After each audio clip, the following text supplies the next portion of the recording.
Oi, gente, tudo bom com vocês? Estamos de volta aqui com mais um vídeo do Libertador, que tá acabando, mas tá muito bom. Olá, tudo bem? Que bom estar aqui novamente para estudar com vocês. E hoje é o capítulo 84 e 85. Vamos estudar um pouquinho aí da história depois da ressurreição de Jesus. Isso mesmo, nós vamos estudar dois capítulos que serviram como base para a lição, né, dessa 12ª lição desse trimestre. Só temos mais uma semana, e a lição tem o título Unidos para Sempre. A gente vai ver aí o desfecho daquela situação em que os discípulos, a gente terminou semana passada, os discípulos apreensivos, uns falando que Jesus tinha ressuscitado, outros sem acreditar, e a maioria bem apavorado, bem assim, com medo de sofrer a mesma coisa que Jesus sofreu, né? E estavam ali presos em uma sala ali dentro de uma casa, e a gente vai ver o que vai acontecer com eles. Mas, antes da gente comentar um pouquinho do que aconteceu com os discípulos, eu só quero lembrar você que ainda não é inscrito no canal para não perder mais tempo. Inscreva-se, ativa o sininho, que assim você também vai receber as notificações. Cada vez que sair um vídeo novo, você vai ser notificado e não vai perder nada. Também deixe seu like, deixe o seu comentário aqui embaixo, porque você curtindo e comentando, você vai ajudar o canal a ser indicado a outras pessoas. O vídeo vai ser indicado a outras pessoas que procurem algo referente a esse tema, a Bíblia, a Palavra de Deus, alguma coisa nesse sentido, e aí o vídeo vai aparecer lá na busca para ela também. E compartilhe o vídeo com seus amigos, compartilhe em todos os seus grupos. Quanto mais você compartilhar, mais pessoas vão ter acesso a esse material, vai ter acesso a esse debate aqui sobre a Palavra de Deus. Quem sabe a pessoa se interessa um pouco mais sobre aprender sobre a Palavra de Deus, e você vai estar pregando para essa pessoa. É isso aí. Então agora vamos continuar, né, ver aí o que aconteceu com os discípulos. Então a gente terminou. Semana passada a gente falou daqueles dois discípulos lá que estavam viajando e conversando com uma pessoa misteriosa. E aí eu já esqueci até o nome do discípulo, que era Cleopas. Só pra lembrar da Cleópatra. Aí você lembra. Parece nome de mulher, mas o Cleopas e o outro que estava lá andando junto. E aí encontraram com Jesus, não sabia que era Jesus. A gente viu lá. Se você não assistiu ainda, vou deixar linkado aqui o vídeo. Você volta lá, assiste o vídeo da semana passada, depois você volta para esse aqui. Eu não vou falar o que a gente falou tudo da semana passada, não. Só que esses discípulos, depois de encontrar com Jesus, eles saíram correndo e voltaram para Jerusalém. Esqueceram o cansaço, esqueceram a fome, voltaram para Jerusalém para contar essas boas novas, essa boa notícia de que Jesus estava vivo, tinha ressuscitado para os discípulos. E aí eles chegam lá em Jerusalém, vão até a casa onde os discípulos estavam reunidos, e chega lá, a porta está trancada. Todos trancados, com medo. Tá tudo trancado dentro daquela sala, e eles começam a bater e não tem barulho, tá tudo quietinho lá dentro. Acho que, tipo, a hora que bateu lá na porta, todo mundo, tipo, vamos fingir que não tem ninguém em casa. Aí, tá tudo quietinho lá, aí os outros falam assim, tem alguém aí? Sou eu, Cleopas. Aí, então Cleopas. E aí pegaram e abriram a porta e receberam. E aí, o que aconteceu depois que eles entraram e encontraram os outros que estavam com medo lá dentro? A hora que eles entraram, eles já encontraram uma chuva de informações, né? Os discípulos que estavam dentro da casa já começou a falar para eles, olha, nós ficamos sabendo que Jesus ressuscitou, a Maria viu, outros ouviu falar. Viu indícios, né, e tal. E eles começaram a dar aquela notícia como se fosse assim, uma coisa que ninguém nunca sabia no mundo, né? Mas os dois discípulos que entraram falaram, olha, a gente veio também trazer notícia. Nós encontramos com eles, nós conversamos com eles, e estavam ali naquela alegria e também naquele medo, naquela incerteza também. E outros não estavam acreditando, nem todos acreditaram. Isso. Não. Teve uns que falaram assim, gente, não é possível, vocês estão muito emotivos. Sei lá, eu tô inventando, né, gente, o que eles poderiam estar pensando. Mas tipo assim, quando a pessoa perde alguém, né, muito especial, as pessoas ficam em negação, é como se as pessoas estivessem em negação, não quer aceitar que a pessoa tão amada se foi. Então alguns, a gente sabe que na Bíblia diz que não estavam acreditando. Então eu imagino que eles ficavam pensando assim, gente, vocês estão delirando e tal. E aí ficou nessa, uns falando que Jesus ressuscitou, outros falando que não estão acreditando muito nisso não. Só que esses dois, quando eles chegaram, eles não vieram sozinhos. Entrou alguém invisível com eles na casa, e esse alguém era Jesus. Ele não estava apresentando ali pessoalmente, estava invisível. E quando eles estão naqueles comentários, então olha quem aparece. Jesus aparece no meio deles e diz assim, a paz seja convosco. E todo mundo assim, assustado. De onde é que esse homem veio? Onde que ele entrou? Como é que ele entrou aqui? E Jesus agora começa a conversar com eles. E Pedro se emociona lá, e ele ainda fala para todo mundo, né? Sou eu, pode me tocar e tal. E ainda fala assim, mãos, né? Tem alguma coisa para comer por aqui. Tem alguma coisa aí para comer, porque ele percebeu que os discípulos estavam com medo, achando que era um espírito, que era um fantasma. Gente, lembrando que nós cremos, e Jesus ensinou já para eles, todo mundo já sabia que mortos não, né, não existe esse negócio de fantasma. Morto tá lá, sepultado, esperando o dia que Jesus voltar para ser ressuscitado. Só que a gente sabe que existem meio que as crendices, que a pessoa, mesmo sabendo racionalmente que isso não existe e tal, mas a gente tem essas crendices que de fantasma, não sei o quê. Então, por mais que eles sabiam que isso é coisa do maligno, mas dava aquele medo, tipo, será que é Jesus mesmo? E como Jesus apareceu do nada, ele estava invisível e apareceu do nada, então eles ficaram assustados. E Jesus disse, olha, fantasma não tem osso, ou seja, pega aqui para você brincar, nem fome, tem alguma coisa para comer. Eles deram um pedaço de peixe, Jesus comeu ali naquele momento, né, provando que ele era Jesus, era ali a matéria, carne e osso, né? É gente mesmo. Isso mesmo. E ali passou algum tempo com eles, e faltava um discípulo ali que não estava presente, e esse discípulo era Tomé. E aí Jesus passou um tempo ali com eles e depois foi embora. A Bíblia, né, o livro, deixa claro para onde Jesus foi, o que ele foi fazer. A gente pode imaginar que ele voltou para o céu, não sei. Sei que ele ficou uma semana longe dos discípulos, ninguém mais viu Jesus durante uma semana. Só que todo mundo falou para Tomé que Jesus apareceu entre eles, que conversou, que era Jesus mesmo e tudo mais. Só que Tomé não acreditou. Eu não vi, vocês estão falando, mas eu não vi. Então ficou essa dúvida na cabeça de Tomé. Só que os discípulos ali reconheceram Jesus e tal, agora passou a acreditar.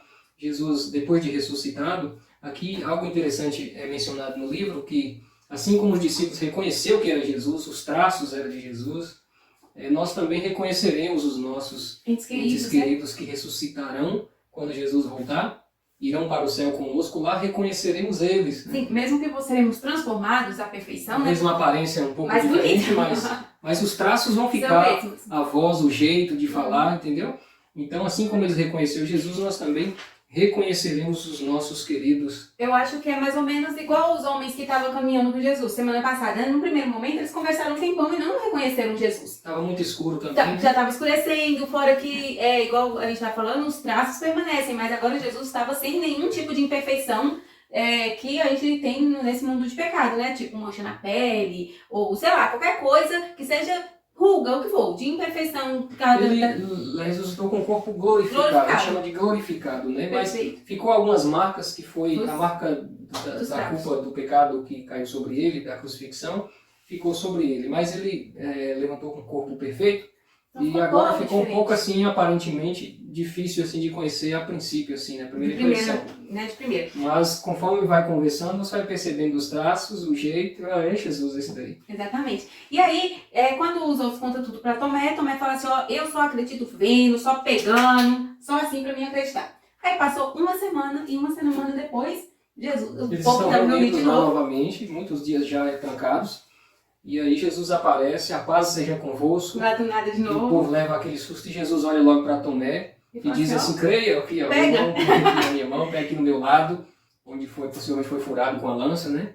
E eu achei engraçado que, assim, Leonardo comenta que nenhum discípulo fez fofoca. Ninguém falou para Jesus que Tomé tinha falado alguma coisa só que ele estava vendo, pegando e tal. Mas Jesus sabe de todas as coisas. Ele viu, ele sabia, né, do pensamento, sabia das ações e tudo que de Tomé. Então, ele falou assim, e aí Tomé se ligou que Jesus sabia de todas as coisas. Aí Tomé falou, meu Senhor e Deus meu.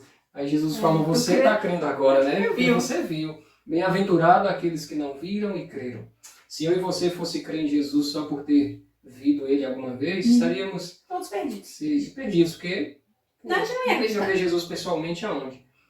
Então, bem-aventurado é você que crê em Jesus mesmo sem ver ele. Amém. Amém? E aí, esse primeiro capítulo fala basicamente sobre isso, esse primeiro encontro com os discípulos, depois com Tomé, e aí depois passa-se mais alguns dias, não sabemos quantos, mas Pedro, por mais que ele viu Jesus, ele estava muito feliz, mas a gente sabe o que aconteceu quando Jesus foi crucificado, que ele negou Jesus e tudo mais, ele continuava ainda com aquele incômodo assim no coração. E aí ele falou assim, quer saber, eu vou pescar. Aquele ditado que o povo fala, tá nervoso, vai pescar. Eles estavam precisando também de dinheiro, né? Sim. Já há alguns dias sem trabalhar, precisando de dinheiro para sustentar eles, né? E comprar roupas, né? Diz aqui o livro. E eles decidiram juntar o grupinho ali e foi pescar para conseguir recursos para a manutenção deles. E aí Jesus não estava. Foi depois que ele teve aquele encontro com Tomé, de novo, junto com eles, Jesus sumiu de novo. E aí eles ficaram ali e tal, e foram pescar. E aí o livro diz que eles saem, eu não entendo muito de pesca, mas se tem algum pescador aqui assistindo a gente, coloca aí pra falar qual é o melhor horário pra pesca, mas pelo menos o que eu sei, finalzinho da tarde, de tardezinha, à noite, né, diz que é um bom momento pra você pescar. E aí diz que eles foram no final da tarde pro mar pra pescar e passaram a noite toda e não pegou nada. Ficou a noite toda ali no mar tentando pescar, pescando e não pegou nada. E aí quando estava amanhecendo o dia, de manhã cedinho, eles já estavam voltando. Aqui fala, mas eu já esqueci, tinha alguns metros só que eles estavam de distância da praia. E aí eles já estavam voltando e viram uma pessoa que estava lá na praia, acenando para eles, não sabia quem era. Ei, joga a rede pro outro lado, pro lado direito. E aí eu fico pensando assim, ó, os homens é pescador, experiente, passou a noite toda pescando. Você acha que eles não jogou a rede dos dois lados, tudo que é lado do barco? Mas eles assim, já estamos aqui. E isso eles não sabiam ainda que era Jesus. E aí eles pegaram e jogaram a rede para o outro lado. E aí diz a Bíblia, e aqui no livro também, que quando aí ficou pesado ali a rede, eles foram puxar e não estavam conseguindo puxar a rede para dentro do barco de novo, de tanto peso que tinha. E aí eles puxaram a rede e a rede estava repleta de peixes a ponto quase que virar o barco. Aconteceu algo aqui extraordinário com Pedro. Pedro, quando viu jogar a rede, viu que o negócio ficou pesado. Eles tinham pescado ali tudo já naquela região.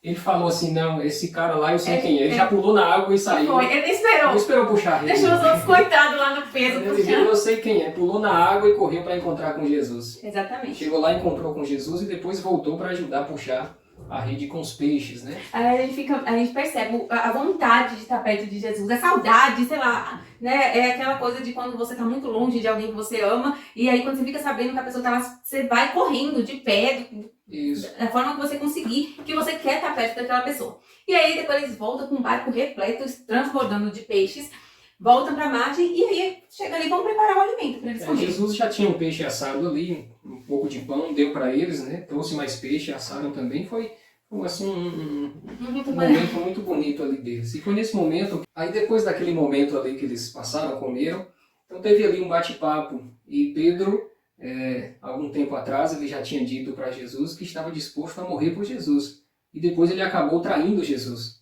E agora Jesus percebia que Pedro de agora era outro. E como ali ele tinha feito daquela forma publicamente antes, Jesus quis agora testar ele publicamente para que os outros discípulos passassem a confiar nele também. Jesus estava chamando ele para ser um líder futuro da igreja e seria difícil os outros discípulos confiar nele se ele já traiu Jesus uma vez, né? Porque se a gente for lembrar, eles estavam no momento da Páscoa que eles fizeram a ceia, a última ceia, e naquela última ceia Jesus estava falando da sua morte, tudo, e foi quando Pedro falou na frente de todos eles que ele estava disposto a morrer junto com Jesus. Aí poucas horas depois, esses mesmos discípulos, veja Pedro negando Jesus 3 vezes na mesma noite. Então a credibilidade de Pedro foi por água abaixo.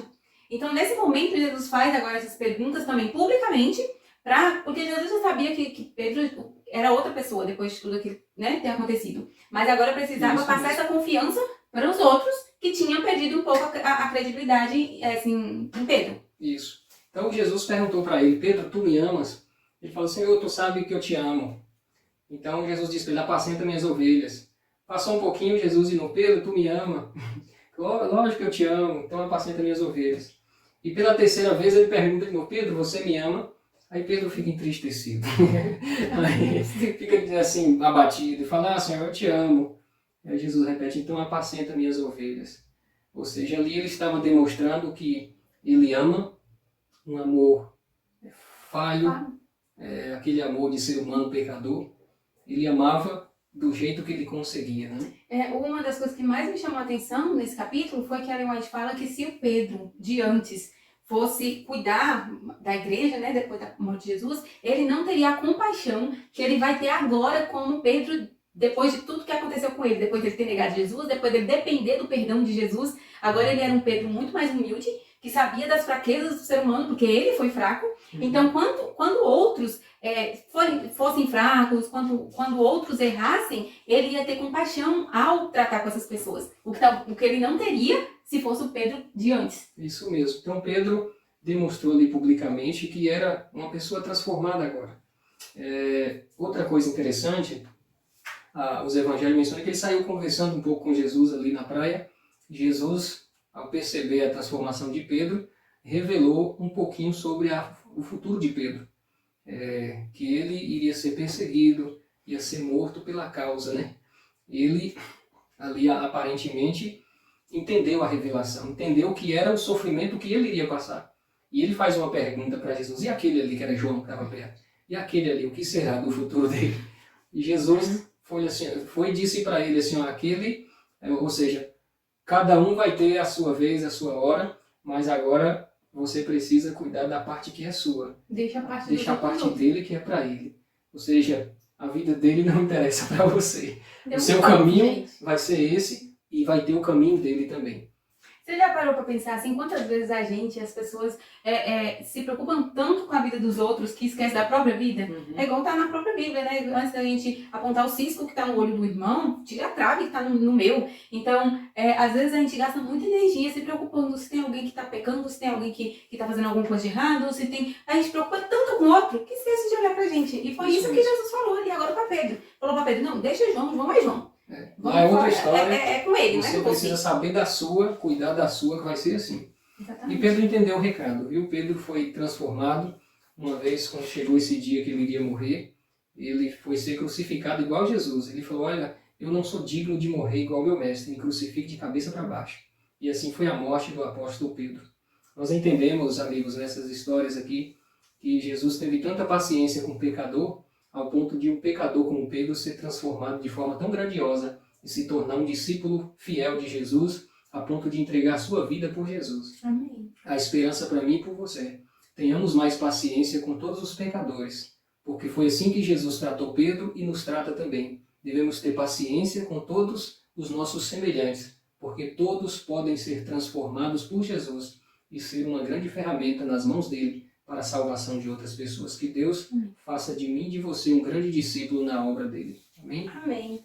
E por hoje é só, mas amanhã a gente tem uma nova lição que vai estar iniciando. Semana que vem a gente vai finalizar o livro do Libertador com os últimos 2 capítulos, né, que a gente vai estudar para finalizar a lição e o livro. E já vamos já ficar ansiosos para o próximo do ano que vem, que vai ser muito bom também, que é o livro Atos dos Apóstolos, que agora se chama Os Embaixadores. Com certeza. Isso aí. Eu já li Atos dos Apóstolos, né? Eu tenho certeza que nessa versão agora, na linguagem de hoje, vai estar melhor ainda, que a leitura vai ser muito proveitosa. Então é isso, gente. Até amanhã. Um feliz sábado para vocês. Grande abraço e até o próximo vídeo.